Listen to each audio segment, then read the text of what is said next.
Bon dimanche la famille. Bandero lelo mokolo ne yenga ya pasi kali. Na souhaité ba Kristo nyonso bonne joyeuse fête de Pâques et Patricia et de Pentecôte. Comprenez mon émotion. Nous allons dans ça les a tellement makasi. Donc c'est normal. Et bonne fête à Pentecôte. Molimo na Nzambe a affecté ma vie na bino na domaine pe na paramètre nyonso. Et après la Pentecôte, il y a eu explosion, si je peux dire. Batbatan la Bible to yebi. Ba disciple bazaki na banaoze la promesse.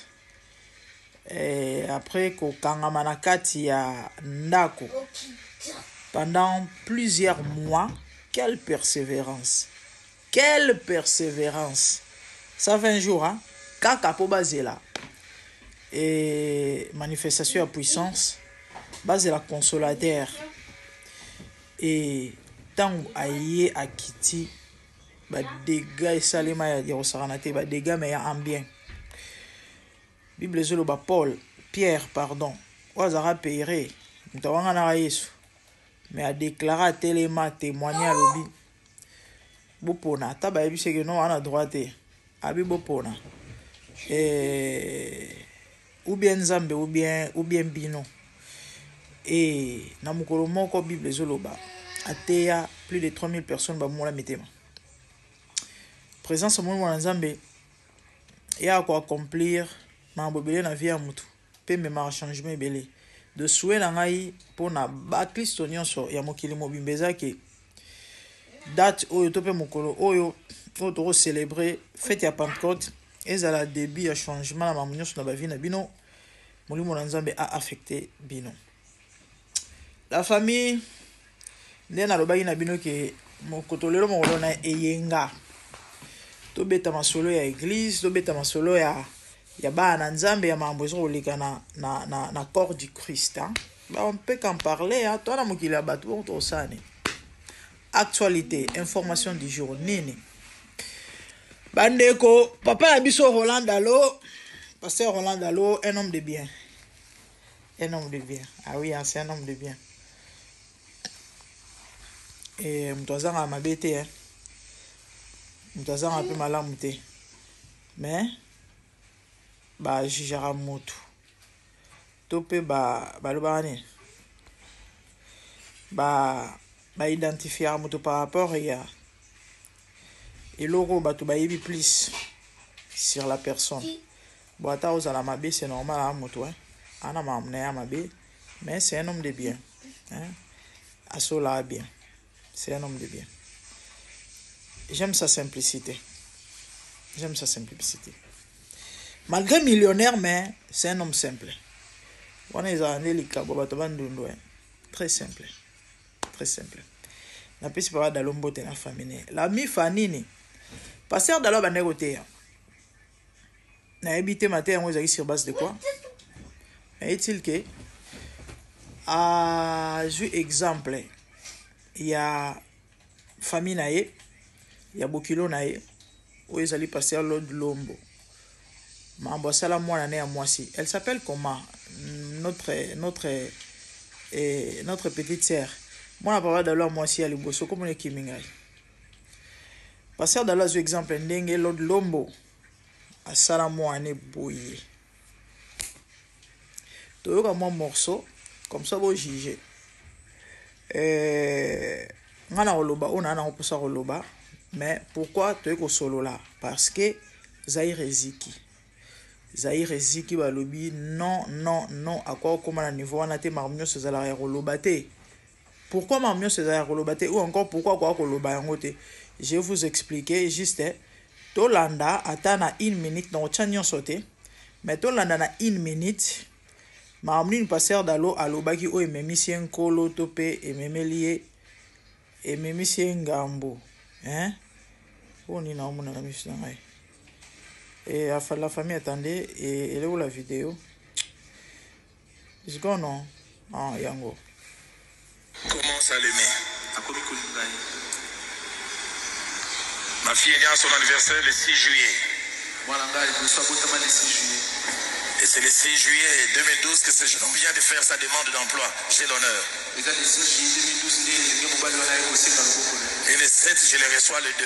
Ils s'aiment tellement qu'ils me disent, papa, au plus tard 2015, on va se marier. Je commençais à rêver. Quand je tiendrai ma fille, et j'entrerai avec à l'église. Ils m'ont rendu un rêve. Ils m'ont vendu un rêve. Aïe, aïe, aïe, aïe, aïe. Ralph, tu as des filles? Je prie que tu ne vives pas ce que j'ai vécu. Entre 2014 et 2019, ce jeune homme a commencé à amener ma fille en bateau. Le fiançailles est Koufi, le fiançailles est Sekoué. Il y a des jours même, je commence à attendre. Il s'est mis avec quelqu'un. Sous discipline. Durant cette période, j'ai vérifié dans un parce qu'en 2018, à un moment, ma fille me dit, ça fait 6 mois, il ne me parle pas. Pasteur Lord, pardonne-moi. Je veux faire sortir des secrets d'État. Ma fille me dit un jour à son anniversaire, elle va chez le pasteur Lord avec un bouquet de fleurs. Lord ne sort pas. Il dit, ouais, ça y est, bouquet, on a dit j'amène ma fille, j'ai dit Alinga Kayote.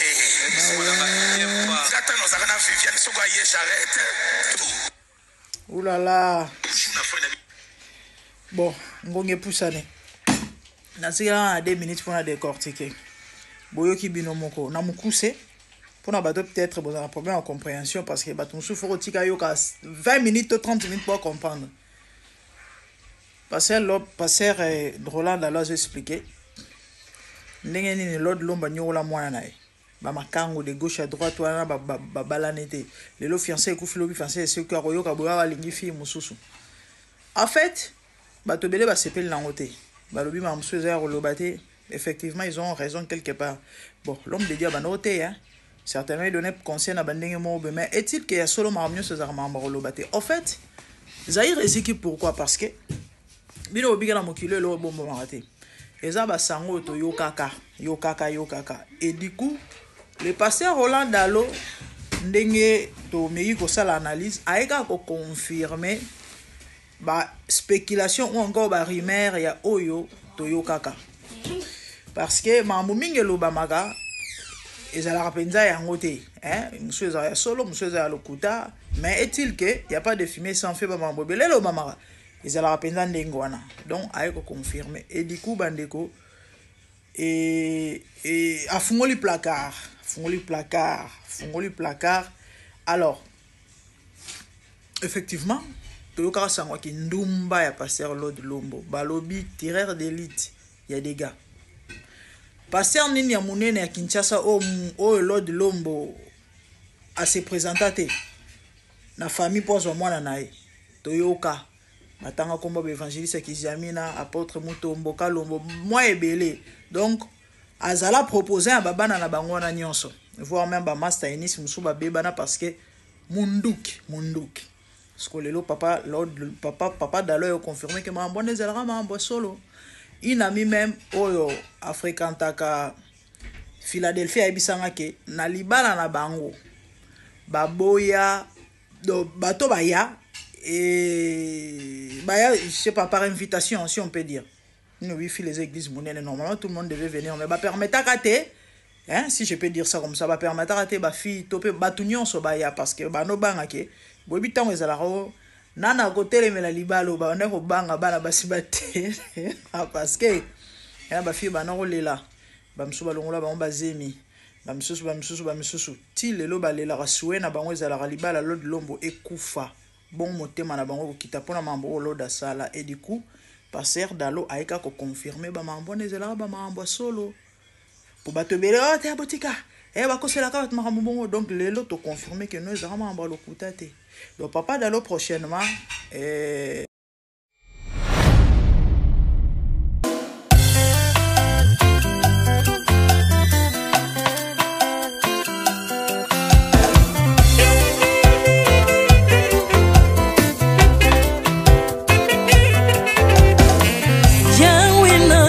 La mokili yo na monite na tangi na histoire ya monde na monite na luki na yemba pete tose pour passer Seigneur je n'ai pas pris non plus entendu parler oui ako kalala yo Yesu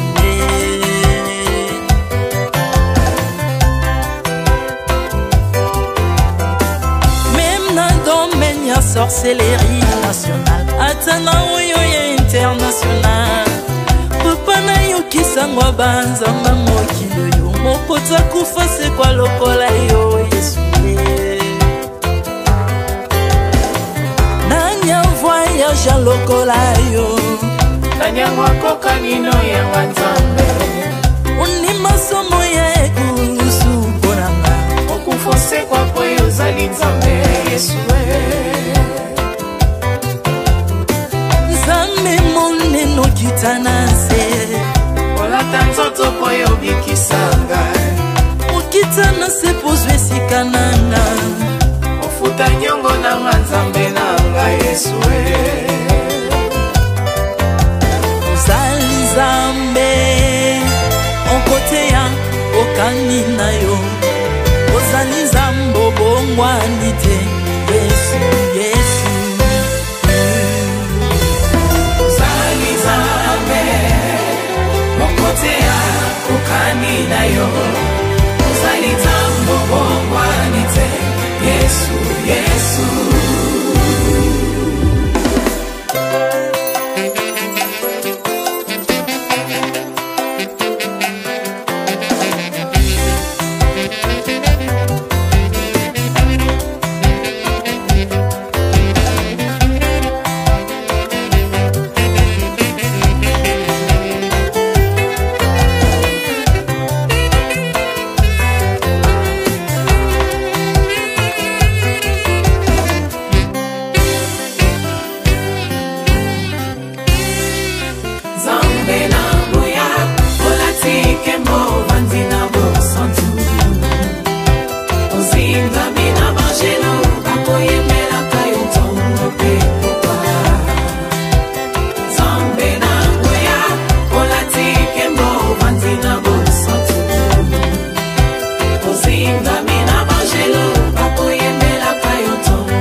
ozali nzambe na bomoi papa ozali nzambe na bomoi yawe ozali kondi oyo esimba bomoi na mpa ozali nzambe oyo abikisa maladi nakokende wapi nzambe soki na yo te likolo evangelo na yo yawe mabele nyatelo na yo ozali nzambe ozali nzambe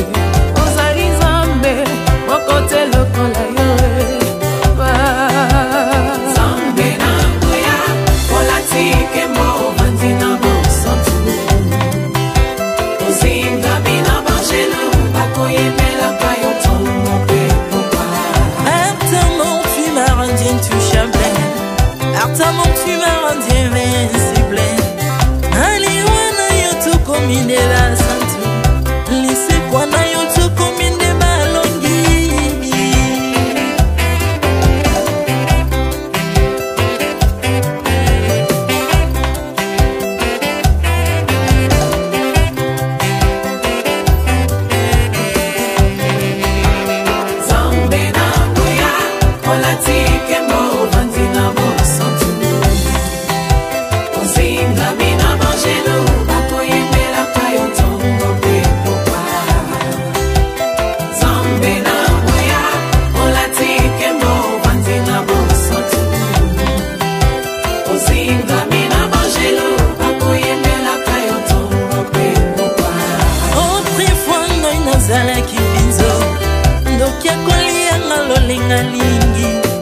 Olingo baby naza toxique grâce à lui.